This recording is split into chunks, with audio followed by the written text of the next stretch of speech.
following program is from NET.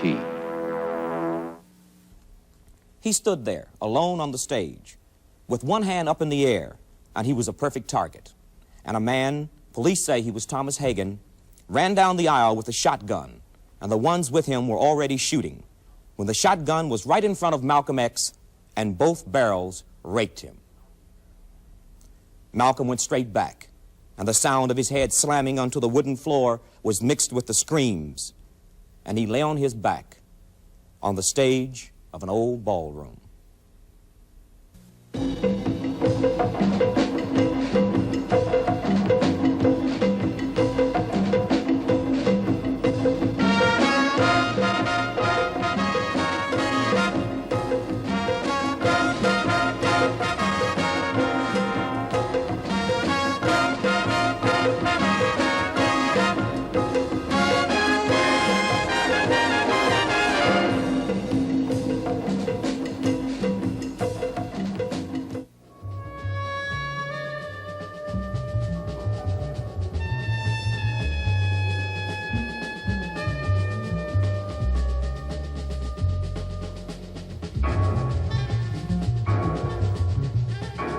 It has been 7 years since Malcolm X was assassinated on a bare stage in New York's Audubon Ballroom in front of 400 witnesses.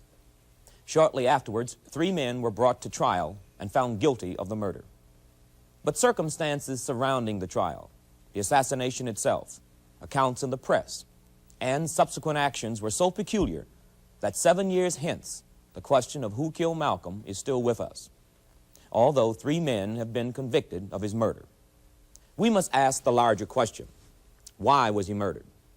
What power structure felt so threatened by the words of this one man? There were at different times in his life 3 Malcolms living under separate names and philosophies: Malcolm Little, Malcolm X, and El Hajj Malik El Shabazz. To fully understand the threat that Malcolm posed, one must understand his evolution. He was born Malcolm Little in Omaha, Nebraska, May 19, 1925, the 7th of 9 children. His father, a staunch follower of Marcus Garvey, was found dead. Allegedly, he was killed because of his involvement in black nationalism. Malcolm was 6 years old. At age 15, after completing the 8th grade, Malcolm quit school and moved to Boston to live with an older sister. He eventually made his way to New York, where he was known as Big Red, and worked as a pimp, waiter, numbers man, and dope peddler. In 1946, when he was 20 years old, he was arrested and sentenced to 10 years imprisonment for armed robbery. While in prison, he was converted into the Muslim religion and became Malcolm X. When paroled in 1952, after serving 6 years, he was a devout follower of the Honorable Elijah Muhammad. His first assignment was to set up a Muslim mosque in Detroit. In 1953, Malcolm went to Chicago to live and be trained by Mr. Muhammad himself. A year later, he was sent to Harlem to establish Mosque No. 7. An excellent debater and orator, Malcolm X became the verbal whip of Mr. Muhammad and the Muslims.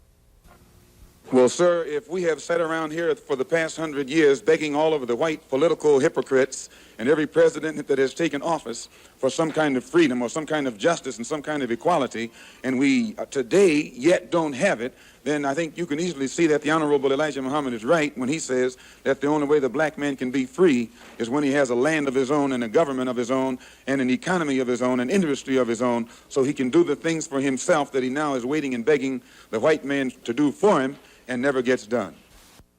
No matter what happens, we don't teach you to turn the other cheek. We don't teach you to turn the other cheek in the South, and we don't teach you to turn the other cheek in the North. We teach you to obey the law. We teach you to carry yourselves in a respectable way. But at the same time, we teach you that anyone who puts his hand on you, do your best to see that he doesn't put it on anybody else. You don't have any boats or airplanes bringing drugs into this country. The white man brings it in. The white man brings it to Harlem. The white man makes you a drug addict.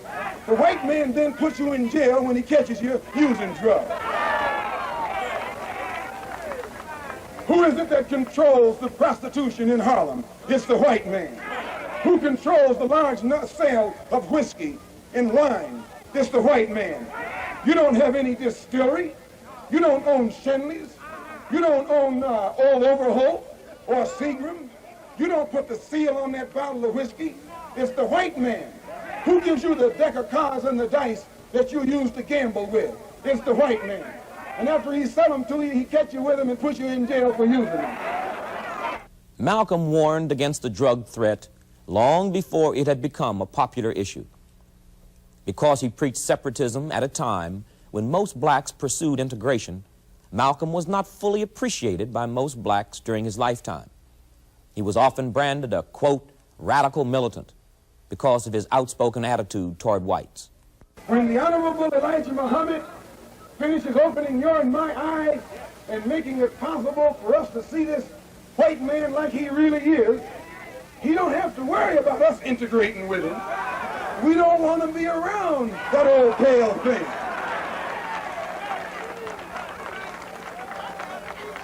We don't want to be around that old pale thing. We don't want to integrate with that old pale thing. We don't want to sleep next to that old pale thing. No, we can do without him. You find that old pale thing laying out in the sun, trying to get to look like you. That old pale thing.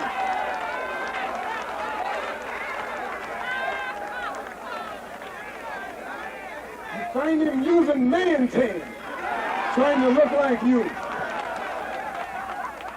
That old pale thing. That old sickly looking thing. And today we see him like he is. There was a time when we used to drool in the mouth over white people. We thought they were pretty because we were blind. We were dumb. We couldn't see them as they are. But since the Honorable Elijah Muhammad has come and taught us the religion of Islam, which has cleaned us up and made us so we can see for ourselves, now we can see that old pale thing to look exactly as he looked. Nothing but an old pale thing. On December 1st, 1963, at a public rally in New York City, when asked what he thought of President Kennedy's assassination, Malcolm called it a case of, quote, the chickens coming home to roost, which was construed generally as meaning he was happy Kennedy was dead. 2 days later, the press reported a 90-day suspension of Malcolm X by Elijah Muhammad for the comment. Malcolm, is there really a split between yourself and your former leader, Muhammad? No, I wouldn't call it a split. Everything I know, I was taught by the Honorable Elijah Muhammad. Whatever I speak, I'm speaking that which he has taught me. And whatever position I've attained as a Muslim, I've attained it through his guidance and through his help. But during the 90 days that I've been silent, I have come to the conclusion that I can best help spread the solution and the diagnosis that the Honorable Elijah Muhammad gives of the so-called Negro problem in this country by continuing to remain out of the Nation of Islam and working on my own without restriction in the way that I think I best know how. In mid-December 1963, the suspension of Malcolm X was extended indefinitely. On March 12, 1964, after 10 years with the Nation of Islam, Malcolm X called a press conference announcing his break with the organization and the formation of a new group, the Muslim Mosque, which became the religious body and later the Organization of Afro-American Unity, the political body which leaned toward black nationalism. That we will do everything within our power to bring about the complete control, political control of Negroes over their own community, over the politics of their own community. And our economic philosophy, which is also black nationalism, is designed to show Negroes the importance of controlling their own economy. When Negroes are re-educated into the knowledge of how to set up businesses and establish factories, they can create their own employment, and then they won't be running downtown trying to boycott the white man or sit in at the white man's door or force him to give them a job. We want to try and show the Negro with the economic philosophy of black nationalism that he can house himself, clothe himself, feed himself, and do something for himself. And the social philosophy of black nationalism is to teach, again, it involves the re-education of Negroes. I hope I'm not talking too fast for you, but I can't help it. The social philosophy of black nationalism is to show the Negro how to take some pride in his own society. How, instead of trying to force himself into the white society, how to elevate how to elevate his own society and get some racial pride, racial dignity, so that he'll be socially acceptable to himself in his own society, and then perhaps he can get along better with other people in other societies. Make the city or state or government, which takes our tax dollars, channel some of these dollars right back into the Negro community and establish better schools in the Negro community with better teachers, with better curriculum. And one of the most important ingredients in that curriculum must be the culture, the lost culture of the Negro. So some effort must be made to restore the cultural roots of the Negro in the school system where Negroes attend. You seem to have had a change of heart in your attitude toward Negro leaders in the civil rights movement. What position are you taking now? Well, I think that the problem itself is so big that all of the so-called Negro leaders should try some way to forget our differences. I'm willing to forget anything that any Negro leader has ever said bad about me, and as I said earlier, I am praying that they will also be able to forget the many bad things that I've said about them, so we can sit down and try and find some common approach that can be used to solve this problem that's of common and mutual benefit to all of us.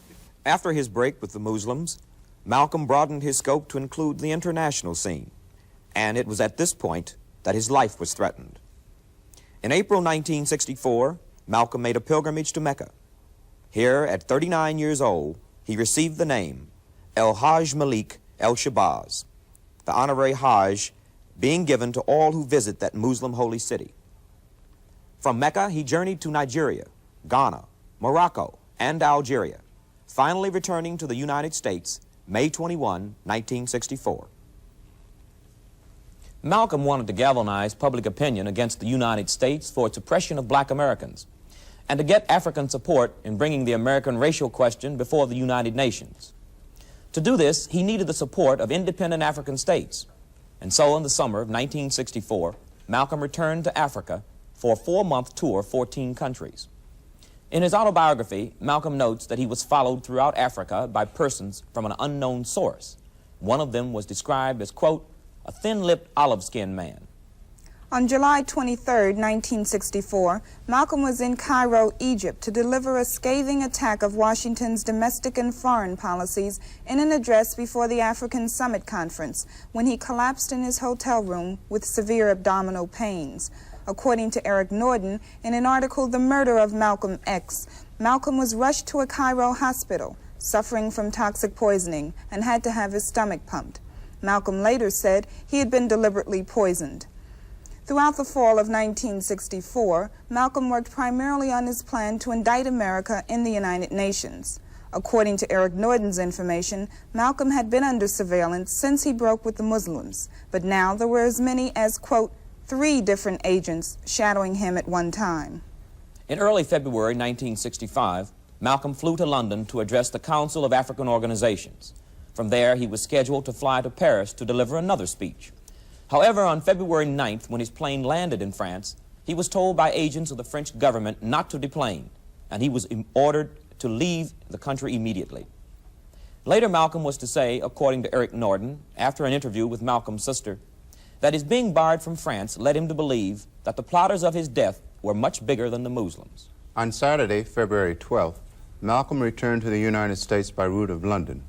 10 hours later, at 2:45 Sunday morning, the home in which Malcolm, his wife Betty Shabazz, and their 4 children lived was firebombed.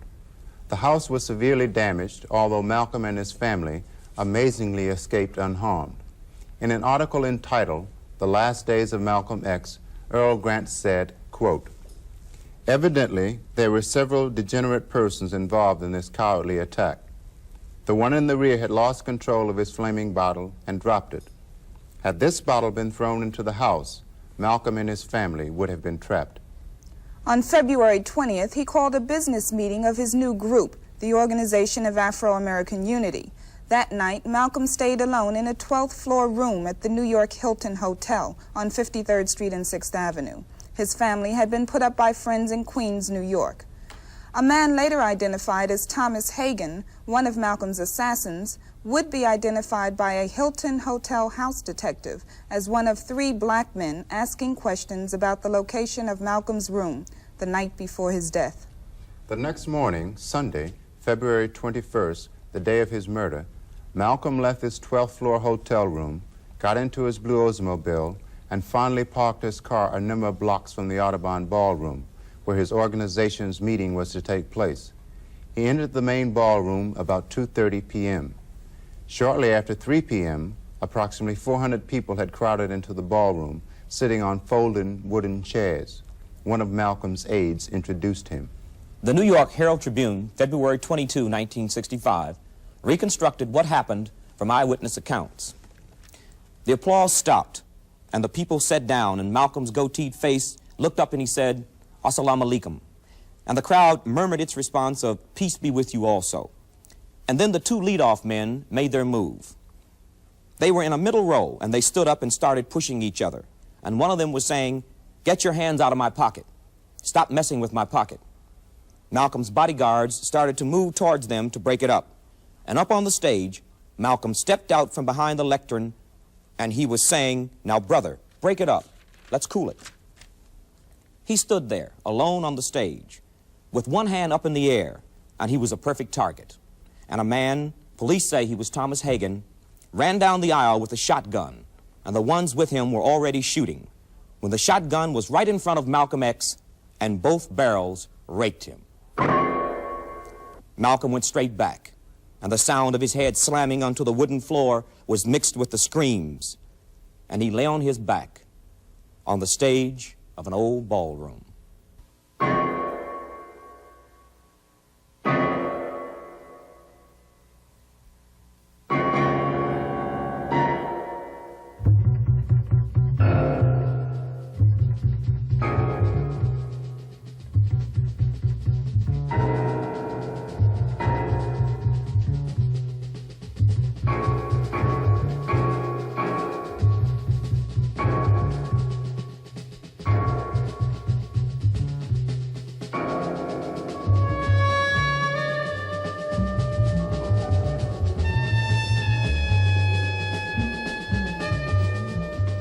Peter Bailey, an associate editor of Ebony magazine, was a member of the OAAU and worked closely with Malcolm X.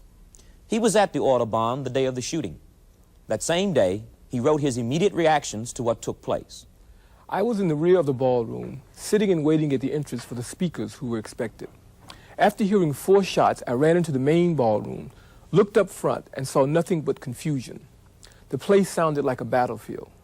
I then dashed back out with a group of people running towards me and ducked into the bathroom at the side to avoid the shots. Immediately after hearing the last shot, I ran out of the bathroom and down the center of the totally wrecked hall to the stage. Jumping onto the stage, I saw Brother Malcolm's lying on the stage floor with bullet holes all over his chest. I leaned over him and saw that his skin was already getting that deathly look. There were several people administering to him when I got to the stage. I went into the room where others were holding his wife. I said that someone had gone for the doctor, not knowing whether this was true or not. I then jumped from the stage and started to the rear of the hall to see if the doctor was on the way. It was almost 3/4 of the way down the hall that I saw the first 2 cops that I had seen, and those 2 were just casually walking through the hall as though they were on a Sunday stroll. This despite the fact that people were still screaming, crying, and the place looked like a battlefield. Several questions arise from press accounts of what happened that day. In all 3 New York morning papers, descriptions were given of the capture of 2 suspects at the Audubon Ballroom immediately after the murder. In later editions of the same papers, and from then on, only 1 suspect was said to have been captured at the scene by police, and the press never questioned this. An early edition of the New York Times, dated February 22, 1965, in an article headlined, "Malcolm X Shot to Death at Rally Here," said, quote, "The police indicated 2 suspects were being questioned," end quote. One of those suspects was identified as Thomas Hagen. In a later paragraph, the capture of the second suspect was described, quote, Patrolman Thomas Hoy, 22, said he had been stationed outside the 166th Street entrance when, quote, I heard the shooting and the place exploded. He rushed in, saw Malcolm lying on the stage, and, quote, grabbed a suspect who he said some people were chasing. As I brought him to the front of the ballroom, the crowd began beating me and the suspect, Patrolman Hoy said.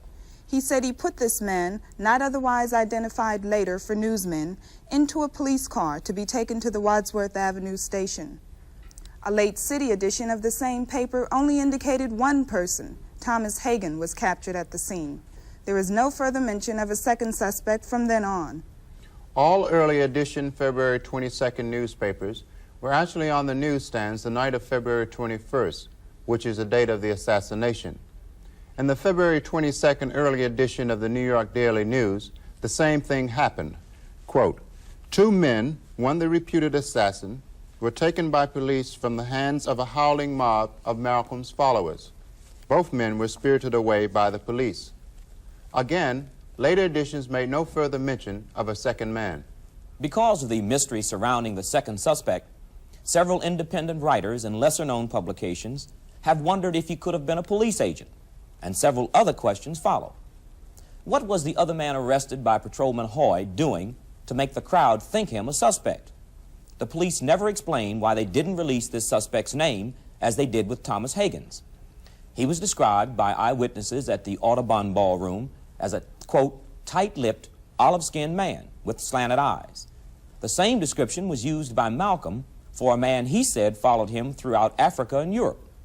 One of the most curious aspects of the events surrounding Malcolm's assassination has to do with Gene Roberts, an undercover policeman who infiltrated Malcolm's organization.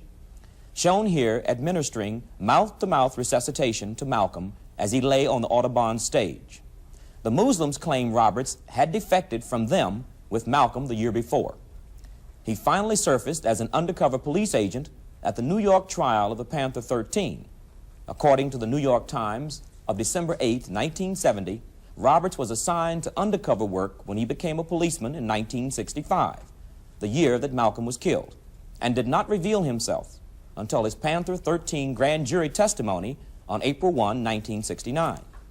The Times says, quote, Detective Gene Roberts said he had been assigned to infiltrate the organization of Malcolm X and was on duty as the black leader's bodyguard the afternoon he was killed on the stage. It is a frequent practice of white journalism for the press to convict blacks suspected or charged with crimes. Nowhere is the example of this practice more blatant than in the case of Malcolm's death. Immediately after the assassination, both the police and press were quick to blame the Muslims for the assassination of Malcolm X. A quote from Time magazine, March 5, 1965. Malcolm's murder, almost certainly at the hands of the black Muslims from whom he had defected, came on a bright Sunday afternoon. The New York Times of February 22, 1965, in an article by Peter Kish said, quote, about 2 hours later, the police said the shooting had apparently been the result of a feud between followers of Malcolm and members of the extremist group he broke up with last year, the black Muslims. Besides Thomas Hagan, the one suspect police admitted holding, 2 others were later arrested. Norman Butler on February 26th and Thomas Johnson on March 3, 1965.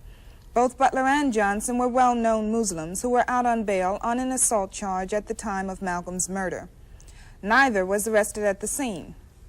During the last days of the trial, the other suspect, Thomas Hagan, confessed to murdering Malcolm X, but said it was others, not Butler and Johnson, who aided him in the assassination. All 3 were subsequently found guilty and sentenced to life in prison. The court transcript of the trial reads, Thomas Hagan.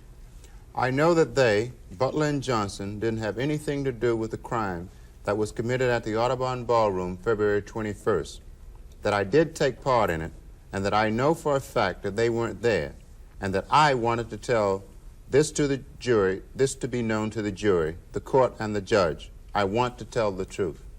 Assistant District Attorney Dermody. Will you tell us what the plan was, how the assassination was to take place? Hagan. 4 people, 2 people sitting in the front row, man with the shotgun, short dark man with the beard sitting around the 4th row from the front. Man in the back. One man starts commotion, says, "Get your hand out of my pocket." Guards from the stage goes after this man. Man with the shotgun shoots Malcolm. Two men on the front row shoot pistols.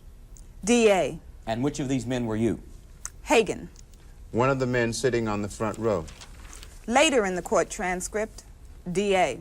Do you know the names of these four people? Hagen. I do.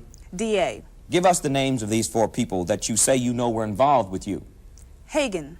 I will not. DA. You testified a few moments ago that you were told to do this by somebody. Is that right? Hagen. I was offered some money for doing it from people that probably would have been revealed if Mr. Williams, One of the defense attorneys. could have continued his interrogation. DA. I ask that that be stricken as not responsive. The judge. Strike it out. Although Hagen testified that 3 others than himself were involved, only 2 others than himself were convicted, neither of whom was involved in the murder, according to Hagen. According to the court transcript, no further efforts were made in the trial by the defense attorneys or the prosecution to discover the identity of the person or persons who hired Hagen and his Confederates. Who actually ordered the killing of Malcolm? There has been much speculation. Although 2 of the men convicted of Malcolm's death were Muslims, and one, Thomas Hagen, rumored to be a Muslim, there has never been any formal evidence that his death was an official plot of the Nation of Islam, nor that these men convicted were acting under orders of black Muslim officials. The New York Times, dated February 23, 1965, reported that Elijah Muhammad denied that the black Muslim movement had anything to do with the slaying of Malcolm X. James Farmer, former director of CORE, felt Malcolm X was killed because of his crusade against drugs. Author Eric Norden notes that if the Muslims had their reasons for wanting Malcolm dead, so did others.